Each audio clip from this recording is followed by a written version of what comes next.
اعوذ بالله من الشیطان الرجیم. بسم الله الرحمن الرحیم. الحمد لله رب العالمین، بارئ الخلائق اجمعین و باعث الانبیاء والمرسلین، والصلاة والسلام علی سیدنا حبیب اله العالمین ابی القاسم محمد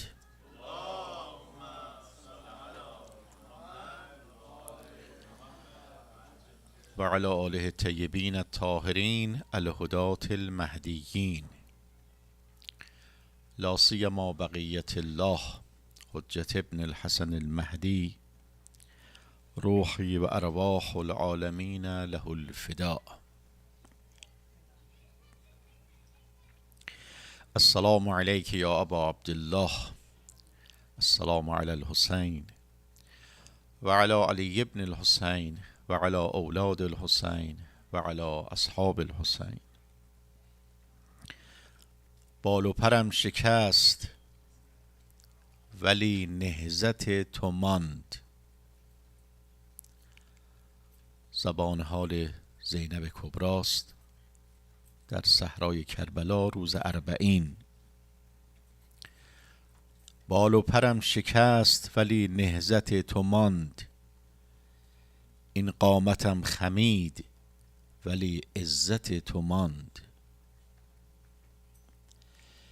گیسوی من سپید شد و روی من کبود، گیسوی من سپید شد و روی من کبود، تا پرچم ولایت تو هیبت تو ماند. بی حرمتی اگرچه به آل رسول شد، اما قسم به آل علی حرمت تو ماند. یک اربعین اسیر و 40 منزل اشک و آه. این نتیجه 40 روز بعد از شهادت.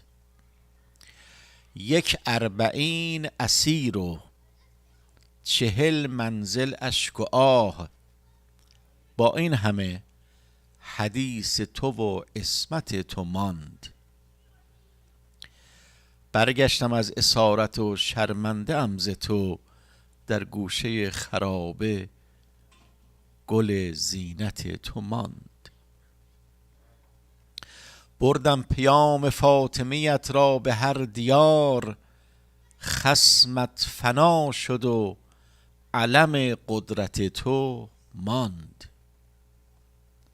با این همه مصائب سنگین این سفر، دین زنده ماند و رایحه عبرت تو ماند. هدیه پیشگاه زینب کبرا، اجماعاً صلوات بفرستید.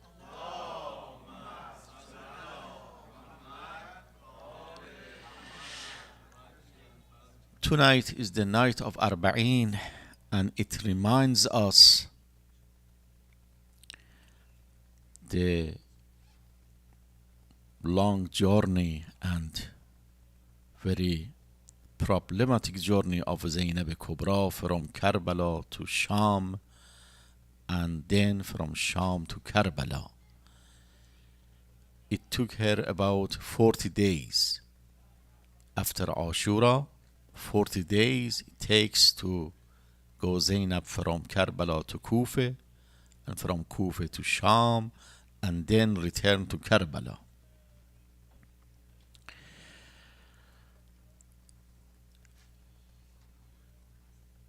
And today, millions of people, of mu'mineen, Muslimin, even non-Muslims, Christians, Jews, non-religious people. I have heard that some non-religious people, Bidi, they go to Karbala and they walk towards Karbala to approach Imam Hussein alayhi salam and the Zarih and the turba of Imam Hussein alayhi salam, and receive some spirituality and ma'naviyya in that area. And from here now, because we are جاماندگان اربعین،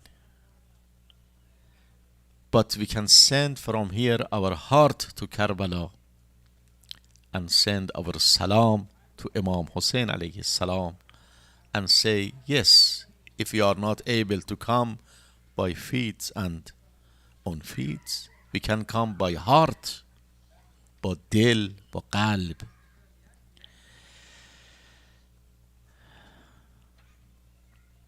There is a hadith from Amir al-Mu'minin Salamullah alayhi in Nahj al-Balagha. Hazrat says, Al-fursatu tamurru marra as-sahab. Al-fursatu tamurru marra as-sahab. There are some opportunities in your life. You will face, you will receive some opportunities in your life. But these opportunities passed away and will go very soon, very fast, quickly. So when you receive these opportunities, you have to take advantage from these opportunities. Every person in his life or her life will have some opportunities, either material, worldly, or spiritual. For example, you go and visit a shrine, ziyarah. It's an opportunity for you to get some advantages from that ziyarah. Or you go to Hajj. Maybe it will happen for you only once per life. Just once. So this is an opportunity for you. You have to take advantage from these opportunities. Or you can, sometimes you visit or you meet with a great person, Arif, for 5 minutes, for 10 minutes. This is an opportunity for you. Maybe never happen again. So you have to take advantage from this opportunity in your life. Al-fursa. Fursa means opportunities. Tawfiq. Tamurru marra as-sahab. Like clouds. It goes. It passed very fast, quickly.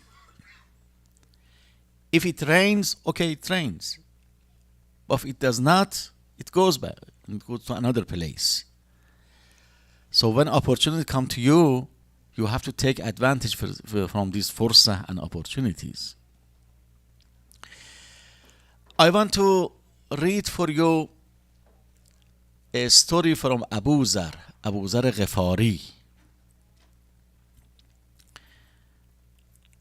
And Abu Dharr Ghifari was a companion of Rasulullah, but a special companion of Rasulullah, Ashab Khas.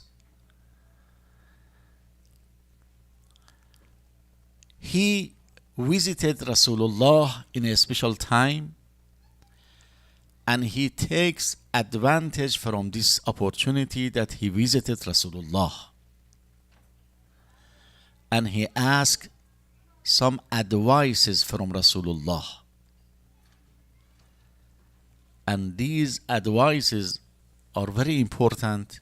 Inshallah, I'm going to read these advices through these nights and majalis and explain some of them. Beautiful advice from Rasulullah. But it is good to say some words about Abu Dharr. Who is Abu Dharr? We have heard a lot his name. We say Abu Dharr, Salman, Miqdad, Ammar, Yasir. But who is Abu Dharr? Abu Dharr, he accepted Islam in Mecca when Rasulullah was in Mecca. It was maybe the year of 5 or 6 after Bi'sa, when Rasulullah was in Mecca. He came to Mecca, and for the first time he saw Amir al-Mu'minin, a young man. Amir al-Mu'minin at that time was about 16, 17, something like this, a teenager. And Abu Dharr asked him that, I have heard somebody here claims that he is prophet. Could you please show me where is he? And Ali ibn Abi Talib says, yes, let's go and see him. And together they go to the house of Rasulullah. And when Abu Dharr visited Rasulullah, he asked him, could you please recite some ayat, some verses that you received from Allah subhanahu wa ta'ala? And Rasulullah recited some ayat. And immediately he accepted Islam and he says, Ashhadu an la ilaha illallah wa ashhadu anna Muhammadan Rasulullah.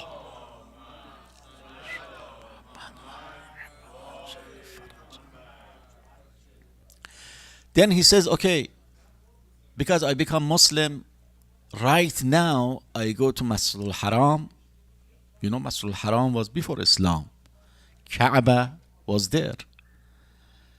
And even in the time of Jahiliyyah, whoever enters Mecca, go immediately to Masjid al-Haram and do tawaf. Even in the time of Jahiliyyah. And they do tawaf first and then they go home. So Abu Dharr says, okay, I go right now besides Kaaba, I'll announce loudly that, okay, this is new religion, this is Islam, this is the Holy Prophet, and this and that. And he did. And he announced. But Bani Umayyah and Juhal and Abu Jahl and all these people, when they heard that Abu Dharr is saying something about Quran and Rasulullah, they kicked him and they whipped him. And at that time, Abbas, the uncle of Rasulullah, he came and saved Abu Dharr from these people.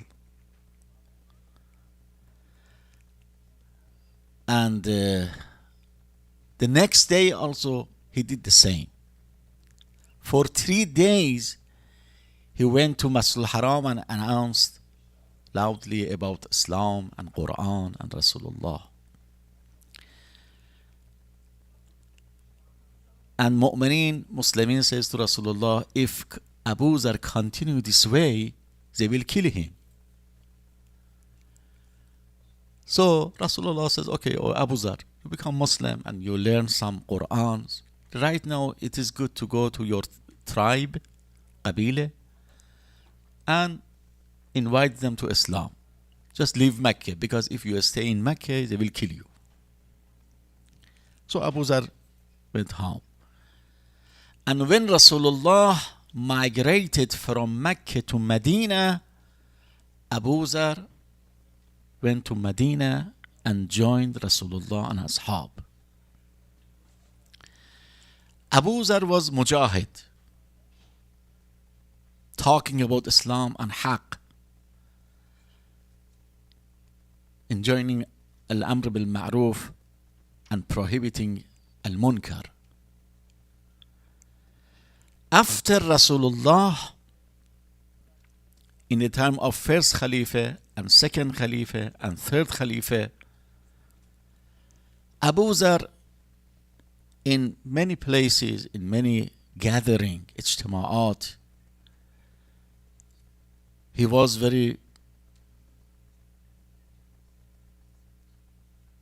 he feels free to talk about Islam and Wilayah of Amirul Mu'mineen.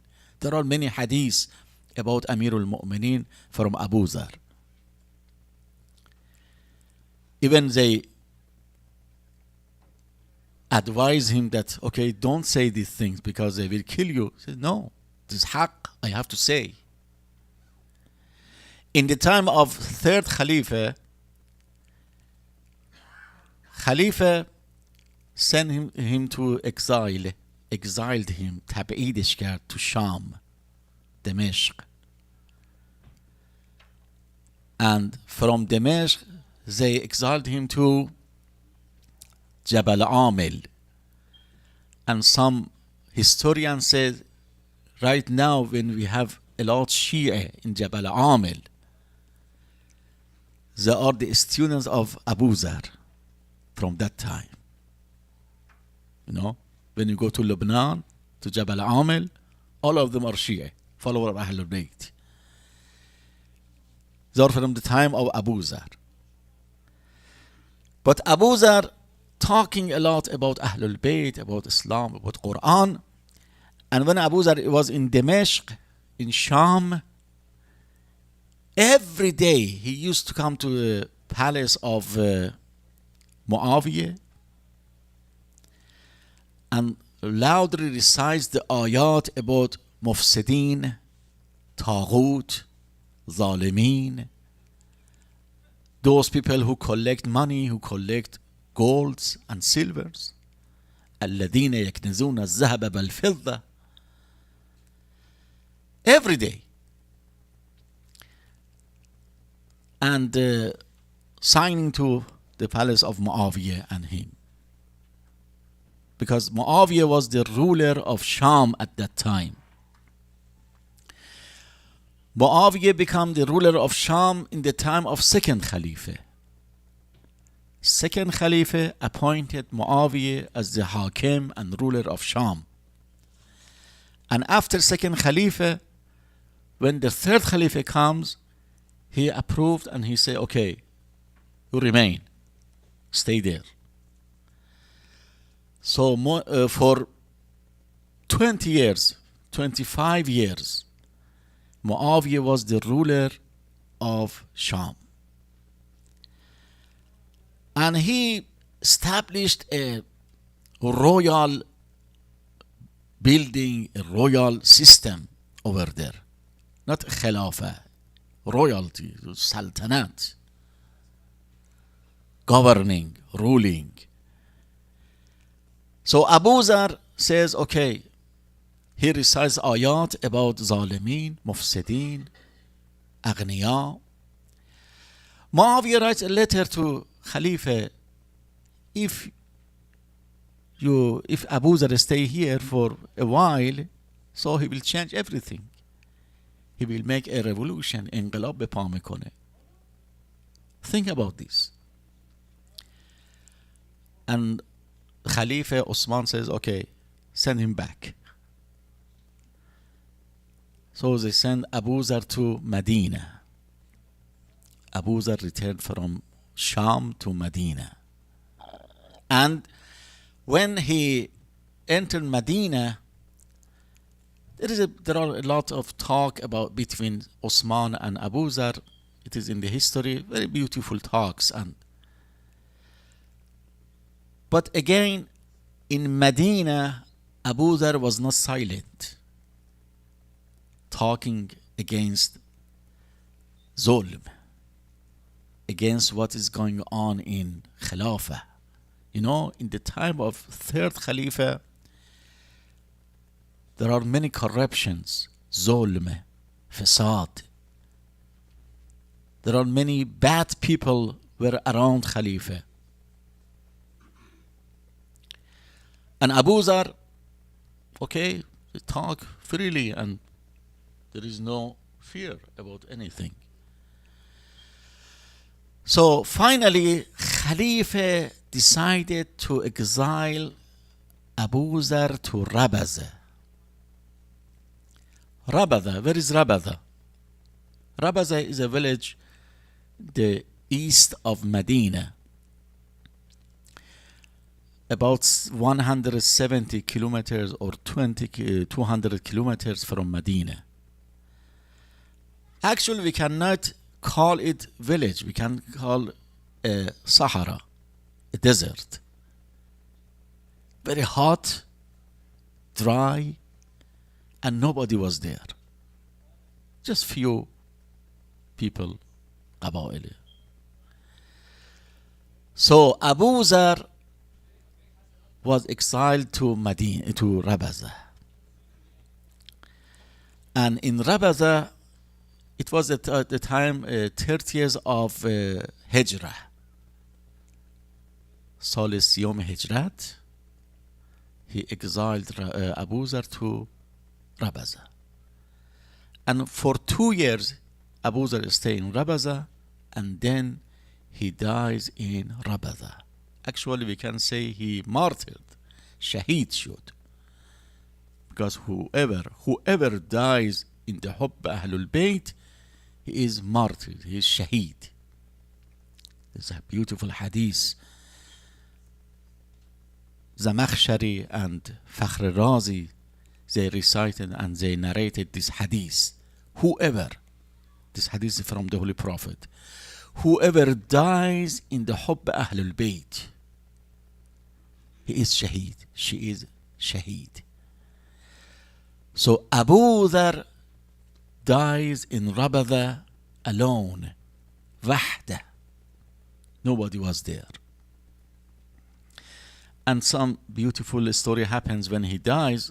I don't want to take your time, because I want to go to the advices, very beautiful advices from Abu Dharr. Okay, now, in these 2 years that Abu Dharr was in Rabaza, some of his friends, some mu'mineen, they visited Abu Dharr and they asked him some advices and some ahadith that he knows from Rasulullah. One of those people are those who visited Abu Dharr in Rabaza is a person whose name is Abu Harb Abul Aswad al-Du'li. Abu al-Aswad, he visited Abu Dharr in Rabaza. He says, when I go to Rabaza and visit him, I ask him, please talk about some special advices that you get from Rasulullah. Special hadith. Abu Dharr says, yes, I have a very beautiful advice from Rasulullah. And this beautiful advice and this beautiful hadith, inshallah, is the topic of my lecture these nights, inshallah. Every night I have selected a part of this hadith and explain for you. Abu Dharr says, from here is the words of Abu Dharr. Once a day, I entered Masjid Al-Nabi in Medina. It was in the midday. It was in around noon, maybe before noon or after noon. And in Masjid, there was only Rasulullah and Ali ibn Abi Talib. Only these two. Nobody else. I entered Masjid, and it was Rasulullah over there and Ali ibn Abi Talib. He says, فَغَتَنَمْتُ خَلْوَةَ الْمَسْجِدِ فَغَتَنَمْتُ خَلْوَةَ الْمَسْجِدِ I took the opportunity of the emptiness of the masjid to approach Rasulullah and ask him questions. This is the point that I mentioned in the beginning of my lecture. To take advantage from opportunities that you receive. It may not happen again for you.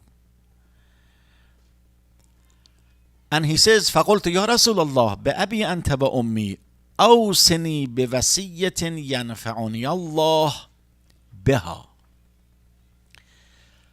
I think if we can receive this opportunity, we cannot ask a better question that Abu Dharr asked Rasulullah. He says, please advise me with such advice that Allah will benefit me by it. Give advice. فقال رسول الله نعم وأكرم بك يا أبا ذر إنك منا أهل البيت. You see, every word of this advice is important, and we have to explain and we have to understand the meaning. The Holy Prophet says, yes, O Abu Dharr, Most surely I will do that.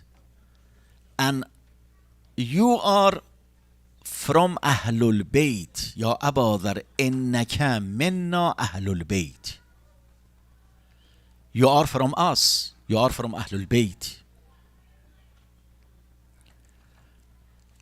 We can find this phrase about some specific Sahaba, not all of them. There are many Sahaba around Rasulullah, thousands, but only for few, just few. Rasulullah says, you are minna Ahlul Bayt. You are from us. You are from Ahlul Bayt. Like Abu Dharr and Salman.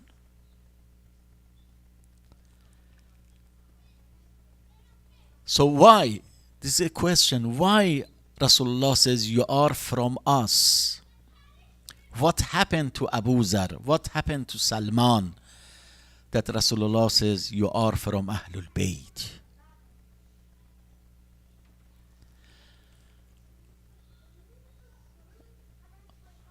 I remember a words from Ayatollah Bahjat, Rahmatullah alayhi. He says, okay, maybe you think that we are not able to become like Amirul Mu'mineen. We are not ready to become like Fatima al-Zahra. But we can become like Salman. You know? Some people, they excuse it. Okay, we are not like Amirul Mu'mineen. We are not Ma'soom. We are not like Fatima al-Zahra. But Ayatollah Bahjat says, you can become like Salman, like Abu Dharr. They are like us. They are not ma'soom. But they reach that level, the level of Ahlul Bayt. You are minna Ahlul Bayt. Anta minna Ahlul Bayt. You are from us. And then Rasulullah says, وَإِنِّي مُوسِيكَ بِوَسِيَّةً فَاحْفَظْهَا. Yes, I will give you advices, but you have to be careful about these advices. فَإِنَّكَ إِنْ حَفِظْتَهَا كَانَ لَكَ بِهَا كِفْلَانٌ. If you keep it, if you have it, if you save it, this advice, it will give you two portion of mercy. كِفْلَانٌ مِنْ رَحْمَةٍ. Maybe one mercy, one rahmah for this world. It is good for you in this world, in dunya, and also it is good for you for hereafter, for akhirah. Ya Abu Dharr, احفظ ما أوصيك به تكن سعيدا في الدنيا والآخرة. O Abu Dharr, safeguard what I'm advising you. You will be happy in this world and in hereafter. So if somebody is looking for happiness, for sa'adah, it is good to listen to this advice and follow this advice and work and do according to this advice. And the first sentence of this advice is this. Maybe this first sentence is enough for tonight. Ya Abu Dharr, اعبد الله كأنك تراه فإن كنت لا تراه فإنه يراك. This is on the top of this advice. Ya Abu Dharr, worship Allah كأنك تراه, as if you see him. Worship as if you see him. كأنه داری رو میبینی. Is it possible? Is it possible to see Allah here in this world? Some mutakallimin, some Ahlul Sunnah, they believe that, okay, in this world we are not able to see Allah by these eyes, but hereafter we can see him. Some of Ahlul Sunnah. But Shia and most of philosophers and theologians, they say no. We are not able to see Allah by these eyes, not in this world and not in hereafter. But we can see Allah by the eyes of heart. And this is from Amir al-Mu'mineen. In Masjid Kufa, somebody asked Amir al-Mu'mineen, have you seen Allah? Have you seen Allah? آیا خدا رو دیدی تا به حال؟ Ali ibn Abi Talib says, yes. I do not worship the God who cannot see him. So all the time I see him. All the time I witness him. But immediately he says, Ali ibn Abi Talib says, not by these eyes, but with the eyes of heart. بصر القلب, چشم دل.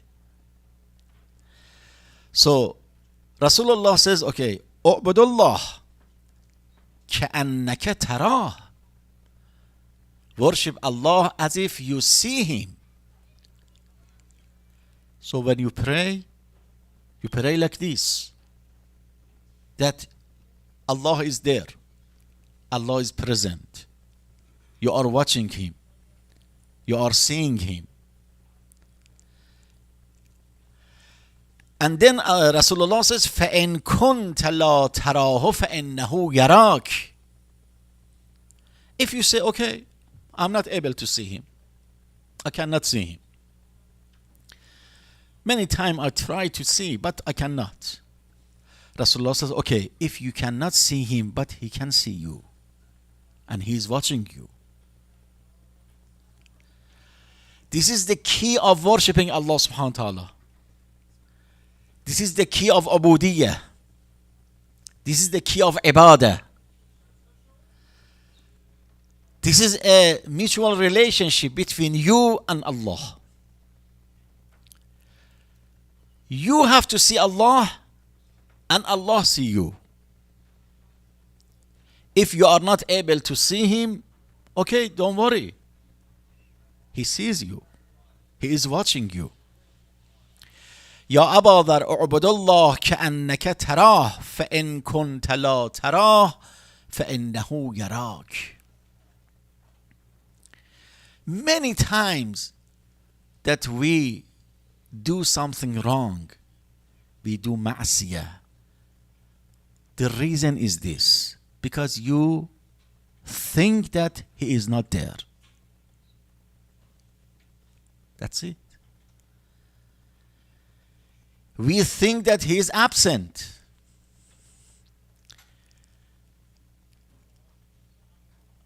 God is not here. I'm alone. So I can do whatever I want. And we learn from this hadith that you can never find a place that God is not there. Wherever you are, God is there, watching you, is present. There is a famous sentence from a great Arif. He says, عالم محضر خداست. عالم محضر خداست. In this world, you are all the time at the presence of Allah. شما در محضر خدایید. In دعا کامل you recite what? لا يمكن الفرار من حكومتك. Is it possible to escape from the presence of Allah subhanahu wa ta'ala? Find some place that Allah is not there? يا أبا ذر اعبد الله كأنك تراه. Worship Allah as if you see him. And if you weren't seeing Allah, you must understand that surely he sees you. He is watching you. He is present. And then Rasulullah talks about ibadah. What does it mean when you say U'budullah, worship Allah? What's the meaning of ibadah? Mostly when we talk about ibadah, we just go to prayer. We think that the only way to worship Allah is to pray. But Rasulullah explains for us that no, it is more than that. Prayer is a type of ibadah, is a way of ibadah, is a portion of ibadah. But you have to know that وَعْلَمْ أَنَّ أَوَّلَ عِبَادَةِ اللَّهِ الْمَعْرِفَةُ بِهِ. The basis of ibadah, the foundation of ibadah, the foundation of worship is what? Al-ma'rifatu bih. Knowledge about Allah subhanahu wa ta'ala. To know Him. To know Allah. And how can we know Him? What is His attributes? What is His names? What is His sifat? فهو الأول قبل كل شيء فلا شيء قبله والفرد فلا ثاني له والباقي لا إلى غاية. This is Allah. هو الأول والآخر والظاهر والباطن وهو بكل شيء عليم. He is the first and He is the end. هو الأول والآخر. In Surah Al-Hadid, you recite هو الأول والآخر والظاهر والباطن. هو الأول قبل كل شيء. Before anything. Before anything. This is the Ma'rifatullah. Some people, some young people, maybe some kids, they ask, who has created God? Really, it's a big question. It is not from only the kids, even philosophers. Through the histories, they have raised this question. Who has created God? If everything is created by God, but who has created God? Do you know the answer? Who knows the answer? Your kids, your daughter, your son will ask you, okay, tonight you went to Masjid Al-Nabi and you have to answer my question. Okay, you say everything is created by God. But who has created God? What do you say? فلاسفه و متکلمین چی میگن؟ حکمای مجلس, the young people, what do you say? If your friend asks you that, okay, Allah is the creator, okay, no problem, we accept that. Allah has created everything, okay. Who has created God? نداری؟ جواب نداری. Yes? Surah Tawheed. Okay, you have to explain Surah Tawheed. Of course, Surah Tawheed is good. قُلْ هُوَ اللَّهُ أَحَدٌ. He is the one. Allahu Samad. He is the source of everything. But you have to explain. Beautiful. And Surah Tawheed is very difficult to understand the meaning of Surah Tawheed. When he says Allahu Samad, what is Samad? Samad means the source of everything. And if you explain, yes, this is a good answer. When you say Allah is the source of everything, so when something is the source, exactly. If that source is created by something else, so we go to that one. We leave this one, okay? We go to that one. And we have to go to some place that we have to stop. Because logically and philosophically and rationally, maybe it is difficult to understand for kids or some people. But when he comes to this level that he understands the logic and the philosophy and the rationality, aqlaniyat, he or she will understand that, okay, somewhere we have to stop. Because we go to not, there is no end for that. The philosophy says, okay, it never, anything never come to happen and to be created. Because when you say, okay, this is created by God, by this, and you say, okay, this also should be created, okay, no problem. Created by what? Something else. So that else is God. You say, no, that also is created by something else. Okay, that else is God. You have to go to some place that thing, that shay is not created by anything. And this is the meaning of Allahus Samad. Allah is the source of everything. So He is the source. He is not from something else. He is the source. So the first step and the first level and the foundation of ibadah is ma'rifah. Is ma'rifah. And we have hadith that in the time of Akhir al-Zaman, you ask a lot Allah subhanahu wa ta'ala about ma'rifah. Allahumma arifni nafsak. Because ma'rifah is the basis of ibadah. We have hadith that if you worship, if you pray one rak'ah with ma'rifah, is better than praying thousands of rak'ah without ma'rifah. Just say Allahu Akbar and say and recite, and there is no ma'rifah. You don't know who God is, and you don't have anything about. So this is not valid.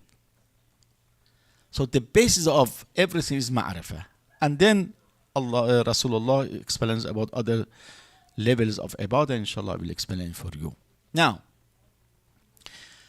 tonight is the night of Arba'een. And from here, we send our hearts to Karbala. And also, we remember Zainab Kubra, Salamullah alayha, and the caravan who came back from Sham to Karbala in the day of Arba'een. I think when this caravan enters Karbala, they remember whatever happens in the day of Ashura. They remember that what happens to Imam Hussein, what happens to Ali Akbar, what happens to Ali Asghar.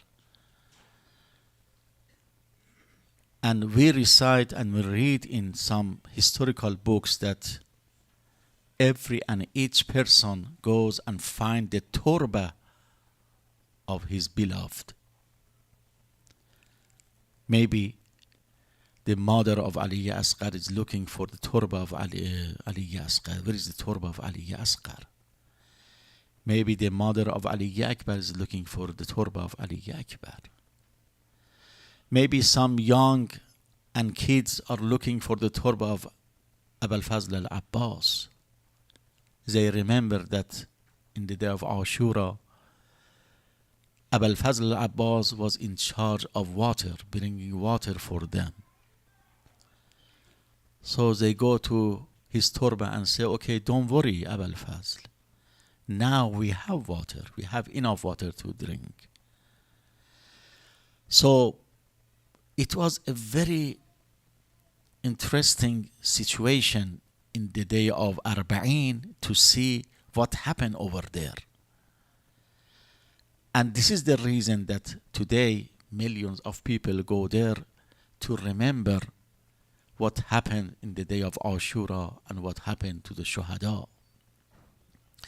And from here we send our salam and our heart to Karbala tonight to share with them, to share with Zainab Kubra. Sallallahu alayki ya Aba Abdullah.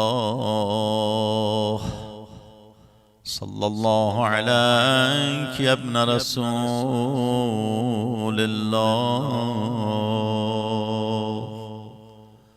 بار بگشایید اینجا کربلاست،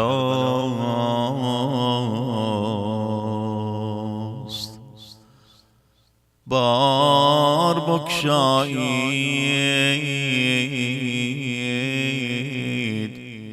اینجا کربلاست. آب و خاکش با دل و جان آشناست.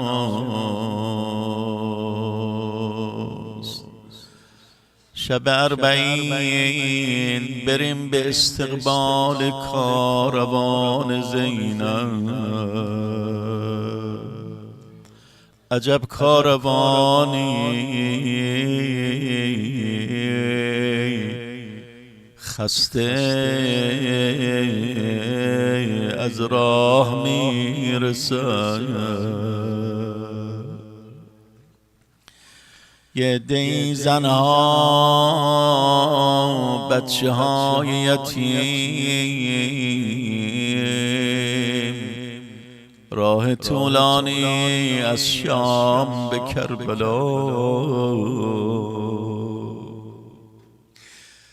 در روایت آمده وقتی کاروان از شام برمیگشتند به دو راهی رسیدند، یک راه به سوی مدینه، یک راه به سوی کربلا.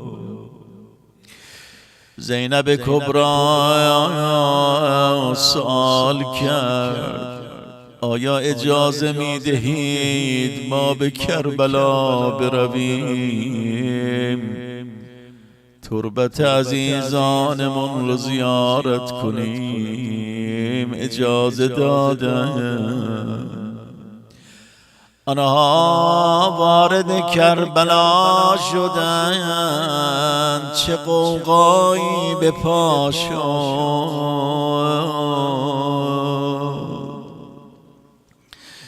اگر فقط همین نکته رو مقایسه کنیم، اون موقعی که کاروان با قافله سالاری حسین وارد کربلا شد، جوانهای بنی هاشم بودن، کمک کردند، خانمها پیاده شدند، خیمه ها برپا شد. اما حالا زینب هر طرف نگاه میکنه، کجا هستند جوانهای ما؟ کجاست آون و جعفر؟ کجاست علی اکبر؟ کجاست قمر بنی هاشم؟ زینب تنهایاست. گشت و گشت تا تربت حسین را پیدا کرد، خودش را روی تربت انداخت. حسین جان منم، زینبم، از شام بلا برگشتم. یا ابا عبدالله، حسین جان سلام بر تو ای حسین، سلام بر زینبت، سلام بر رنجها و قدمهای خسته کاروانی که رسیدن. السلام علی الحسین و علی علی ابن الحسین و علی اولاد الحسین